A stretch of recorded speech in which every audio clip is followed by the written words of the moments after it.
Don't try to understand it. Feel it.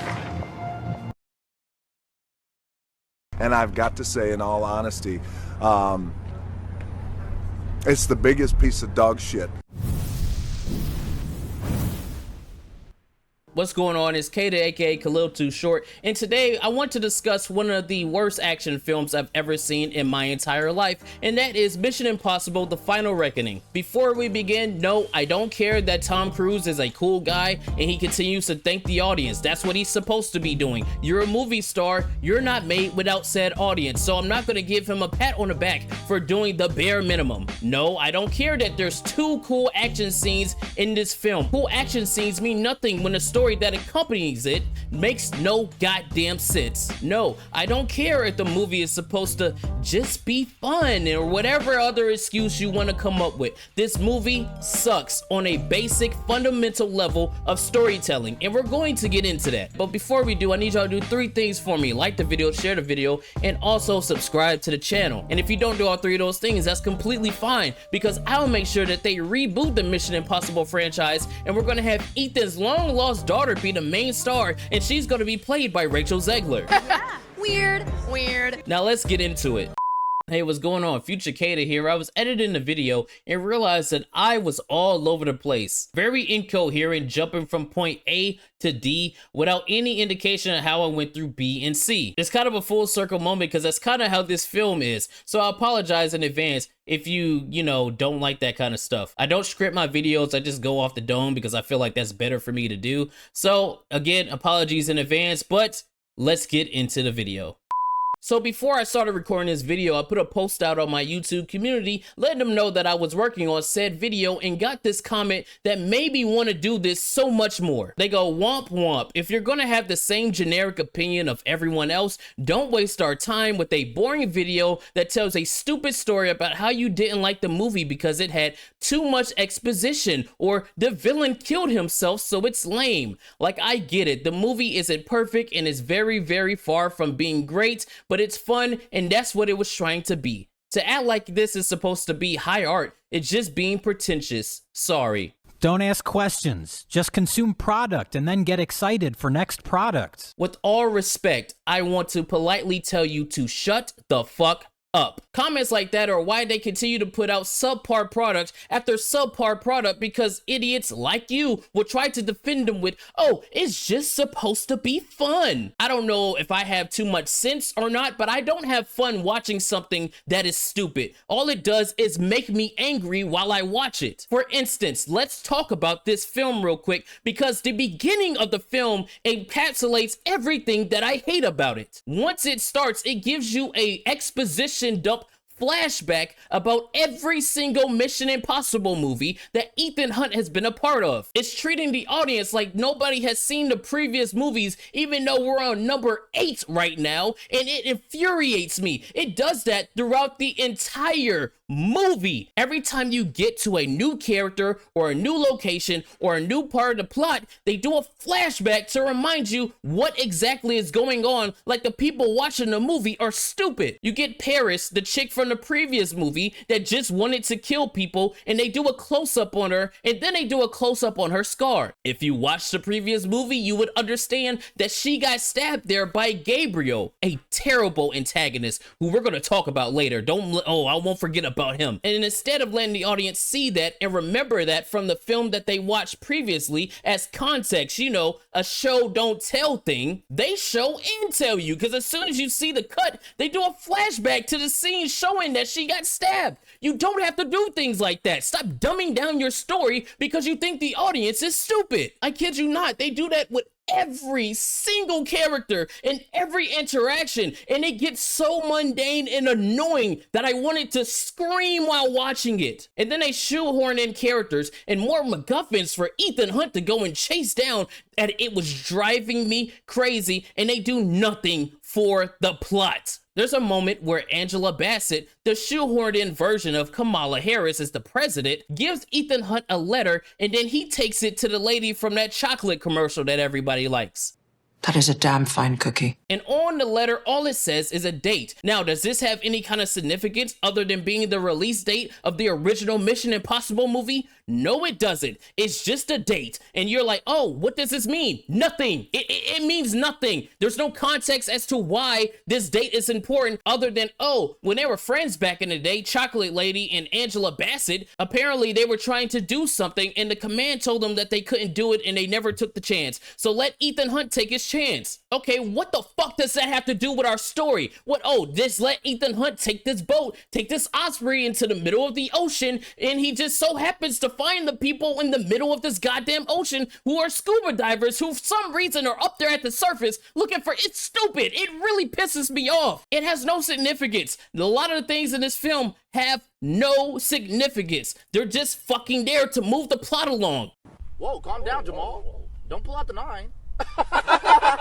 Okay, but I'm getting ahead of myself. I'm not even describing the plot of events that are supposed to happen in the film. Let me calm down real quick. I'm sorry, I get annoyed with mediocrity and people trying to pass off mediocrity like, oh, don't even worry about it. It's just supposed to be cool action. Oh, we have hype moments in aura. Please shut the actual fuck up. All right, but let me go back to the story. So the story is this. From the previous film, you have the AI that is wreaking havoc throughout the entire world. Ethan Hunt and his team must get to the source code of the AI to upload a virus in order to stop it from getting all the nuclear launch codes and launching them at the world and killing everyone. What does the AI hope to achieve by doing this, and what can happen after you kill everyone?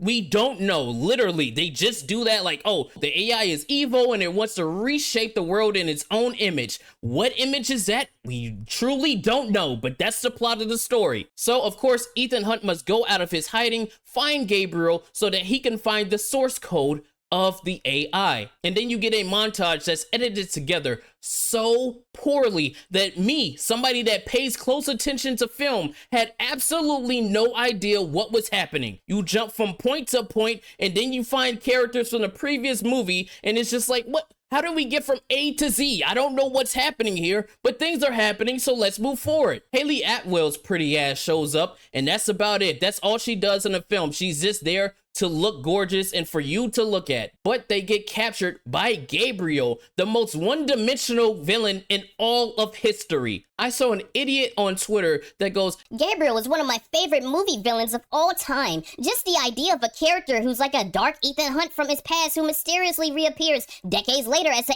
angel of an evil digital god is like the coolest thing in any of these movies. I'm going to have a fucking aneurysm. What does Gabriel do in these movies? What is his objective? What is his character besides the fact that he was shoehorned into Ethan Hunt's past and killed somebody that he loved, and then he came back and now he works for the AI? What does he plan to achieve? He wants to take over the AI for what? To reshape the world in his image. What image is that? Just like the AI? We don't fucking know. He is literally evil mustache twirling villain who is just there to be an obstacle. In the way that he dies in this film, but we're going to talk about it. I'm still going over the film. I'm trying not to jump ahead, but this is a stupid ass comment and it really pissed me off. And you can't say he's the dark version of Ethan Hunt because he's one-dimensional and not three-dimensional with an actual plot and a backstory that makes sense. I don't know, like a character from previous films like Solomon Lane, who was an actual intriguing villain, not like this carbon cutout copy of the AI in this film. But let's continue. I forgot to tell you that during this montage of events where Ethan Hunt is going to get the rest of his team, we're getting nothing but exposition dumps about what's going on in the world and the characters around them. So after Gabriel captures Ethan Hunt and Haley Atwell's pretty titties, he does the exact same thing. Give them exposition dump and tell them about the world around them and then send him off to get another MacGuffin. So after they do that, guess what happens? They go off on their mission with more exposition dumps to find the other MacGuffin. Get to the place where they're trying to get to said MacGuffin and get more exposition dumps to go to the next MacGuffin. But wait! There's more! And then once they get to their next location, you get more exposition dumps to get to the next MacGuffin. It keeps going like that over and over and over again. I know this is all over the place because I'm just spitballing what I remember from the film, but then they also kill off one of the best characters in the entire franchise. Luther dies in this film because after Ethan Hunt and Haley Atwell try to chase down Gabriel, Gabriel somehow gets a big ass fucking boner bomb and teleports to the location where Luther is, drops said bomb off, and then disappears into the night, and then Luther has to disarm it in order for it not to blow up all of Paris. Where did he get the bomb from? How did he get it into these sewers? We don't fucking know, because he doesn't have any henchmen, because the AI let him go in the previous film. So then Ethan Hunt shows up and he's like, don't be sad for me, brother. This is meant to be. And then Ethan Hunt runs away, and then the bomb blows up and he dies, and they don't mention it at all throughout the entire film. Not once do they go, oh, my brother Luther, he died for us. We have to do this. We have to do that. They just gloss over it until the final 2 minutes of the film, where the MacGuffin that Luther gave Ethan Hunt starts talking out of Luther and then saying how it's Ethan Hunt's destiny to save the world and all. This is so dumb. After Ethan Hunt gives himself up to the government and then goes to the location to get another exposition dump, Ethan Hunt, with the letter that I mentioned previously, goes to a boat where the chocolate lady is at, and she gives him an osprey to find a submarine that can get him closer to the location of where the Sevastopol, I hope I'm saying that right, has the source code for the AI. So he drops in the middle of the ocean, hoping to find said submarine, or they find him. There's no location of where the submarine is. There's no way to contact them because they're so deep underwater you can't get communications to them. So he just jumps out of the fucking Osprey into the ocean and hopes and prays that somebody finds him. And then lo and behold, somebody finds him like 2 minutes later, and he's where he's supposed to be. God damn it! You can't make this shit up! And while this is happening, the other part of the team is going to the Arctic to find the location of the tapes that recorded the crash of where the Sevastopol dropped in the ocean so that they can pinpoint the location of the submarine. And then they're going to translate that to Ethan Hunt, who was also in the submarine that he magically found. And once he gets into said submarine, he's introduced by Lieutenant Milchek, of all people, who got the loudest pop out of everybody in my theater. Yes, he is a very great actor. I love him as Severance. He was good in this, but what's his character and what's his name and what does he do? Nothing. He just wants to chase down Russian submarines and blow them the fuck up. All the characters in that submarine do nothing but exposition dump to Ethan fucking Hunt the whole time he's on there. And there's this one chick, this big buff chick who looks like Abby from The Last of Us Part 2, who everybody was gooning over, who did nothing but exposition dump. And then once Ethan Hunt is about to go on his trip in the submarine suit, she's like, oh, bring my suit back. Oh, I'm so cool. Yeah, you're so awesome. Who the fuck are you? And what do you do for this story? Nothing but drop info. I'm going to keep saying exposition dumps since apparently that pissed people off, and it pisses me off because they kept doing it throughout the entire film. But yes, back to the part that made everybody want to absolve this film of its sins. You get the submarine part where Ethan Hunt drops thousands of feet under the ocean and finds said submarine. Hey, no, stop, just calm down, don't do it. Now, the context of this scene pissed me right off because beforehand, remember Buff Lady and Lieutenant Milchek and all those people who were in the submarine? They start explaining to Ethan Hunt how important the suit that he's about to wear is, because being that deep underwater, there's no way he would be able to survive without said suit. I want you to remember that. So once he gets to the submarine where the source code is for the AI, he goes inside. You know, it's a long, tense scene. And granted, I saw it in IMAX. It was beautifully shot. It was so tense. It was a very good action scene. Even though there wasn't a lot of action happening, the buildup of anticipation of what was about to happen was very good, especially when the sub starts rolling off the cliff to go deeper down into the ocean. That was a very good, intense scene, which immediately gets turned into bullshit because Ethan Hunt escapes the submarine with the source code through a torpedo little place. But before he did that, he took his fucking suit off. Not a great plan. Remember, he is thousands of feet below the ocean surface in the Arctic. It is cold as shit, but he escapes out without any suit.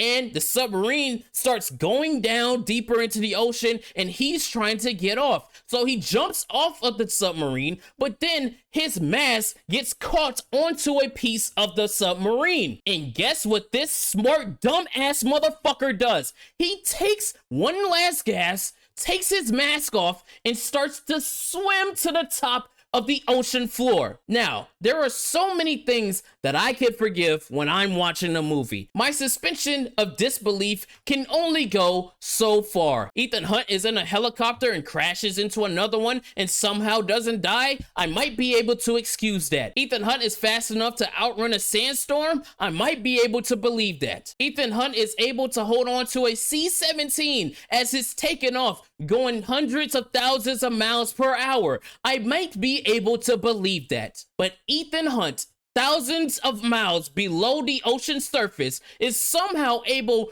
to swim all the way up to the surface without dying when one gas of air. I cannot believe that. It was so stupid. I really mentally checked out at that point. And you want to know what makes it even harder to believe? Because in one of the previous films where he went underwater, he barely survived holding his breath for longer than a minute and something seconds. You're thousands of feet below the ocean surface. How the fuck are you gonna be able to survive this? I couldn't do it. And then magically, Haley Atwell somehow found out where he was and resurrected him, and he survives. What the actual fuck is happening? Cut the show. I'm done. Then they fly all the way to South Africa in less than a day somehow, so they can let the AI into a doomsday vault just like it wanted them to do. But when they do that, they're gonna upload a virus into the AI, killing it, but they need to disconnect it at the exact moment that it gets uploaded, which is 100 milliseconds, as they said. And they need Grace, the master pickpocket, to do that. Again, my suspension of disbelief can only go so far. You're telling me that she's fast enough to disconnect this as soon as the AI and a virus are uploaded in 100 milliseconds? Okay, sure. But how the fuck did Gabriel get a nuke into the Doomsday Vault cave? This doesn't make, you know what? I'm just gonna stop saying it doesn't make sense because you get the fucking point already. And then you get your cool action scene with everybody converging right there. Ethan Hunt chases down Gabriel, and then you get the plane scene, which admittedly was very good. But before you get there, there was an action scene where shots were being fired and Benji was hit. And in this moment, I was going to give the film some points if they would have went through with what they were going through, but they didn't do it, and I'll explain later. But yes, the nuke is about to go off in 20 minutes. They need to upload the virus into the Doomsday Cave, and Gabriel is the one that has the MacGuffin that Luther made around his neck, so Ethan Hunt needs to chase him on the planes. You get your cool little plane scene, and then you get to the end of said scene where if I wasn't already checked out, I would have checked out double time right there. Because the main villain starts doing his evil laugh and going, ha ha ha, I'm the only one with a parachute, and then tries to jump off the plane, hits his head on the rudder, and dies.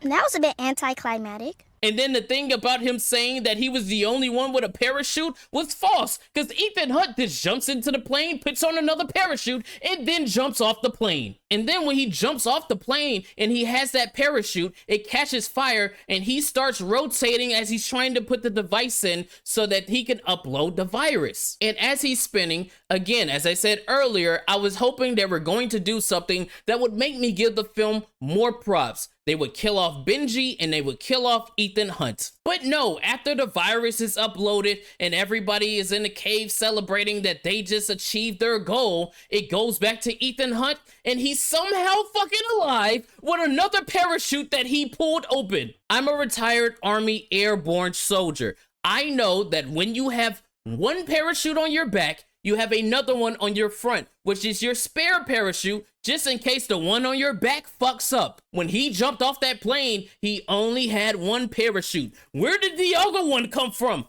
We don't fucking know. But yes, that's when you get the speech from Luther and the other MacGuffin thing, saying how it's all about Ethan Hunt and his destiny to save the world, and he's the man, and all that other bullshit. And then you wrap up the film with all the characters staring at each other, and they walk off in different directions as if this isn't the final film. There was no finality to any of it. They just walk off like, yes, we're gonna do this again when we get another film.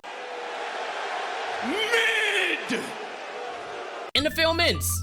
And that's it. You know, everybody, you get a little montage of all the characters that didn't mean shit to the plot and saying how, oh, this is all so cool and things like that. And the film ends. And I'm just sitting there and I'm like, I drove 2 hours to San Antonio to try to meet Tom Cruise and he didn't even fucking show up at my showing. And then I watched your movie and it was god fucking awful. And I'm just sitting here thinking, how is anybody on the internet trying to praise this movie like it is good because there's 2 cool little action scenes? Is the bar that low? Are we that desperate for something engaging and entertaining that you will accept this mediocrity? This is bullshit. And also, let's hit on the fact that you're gonna call this the final reckoning, but then leave out key characters from other movies that have a closer tie to Ethan Hunt than this random ass nigga that was in the computer room in Mission Impossible 1. But like, where is William Brandt? He is a character that's instrumental to Ethan Hunt's story and his past with his wife. He had more of a connection to Ethan Hunt than this random dude from the first movie. Why isn't he here? Where's Paula Patton's character? Why is she not in the film? You can't call this some kind of final reckoning if you don't tie in all those loose threads. But no, remember that stupid fucking knife from the first movie? Yeah, that shows back up. Ooh, cool. This is so dumb, man. I know I've been ranting and raving for a long time. This is a longer video than I usually make, but I just had to sit here and get this all off my chest because I spent an entire week thinking about this movie, and I also went back and watched all of the other Mission Impossible movies. And I kid you not, this is truly, without a doubt, the worst one in the entire franchise. And that sucks because these are some damn good films. I hope that I kind of influenced you not to go to the theater and watch this film. Again, I don't care how cool of a guy Tom Cruise is and how much he loves the audience. That is awesome that you're doing the bare minimum that you're supposed to do as a movie star. Congratulations. Don't go see this film. Don't waste your time. Go watch Sinners again or go watch the previous Mission Impossible films. Yes, even go watch Mission Impossible 3. That is a damn good movie with a very good performance by Philip Seymour Hoffman. Don't let anybody try to tell you that it's not. But give me some feedback on the video. Did you like the movie? Did you dislike the movie? Did you like this video? Did you dislike this video? Put it in the comments and we can talk about it. But you have to give me an exposition dump about why you went to the comments, how you found this video, how all of this happened, how you feel about the world's economic status and all of these other things. But until next time, I'll see you on the next one. Peace out, man. I can't believe I just spent like 30 minutes ranting about this movie, man. That shit was all over the place. But so was the film, so I guess it works.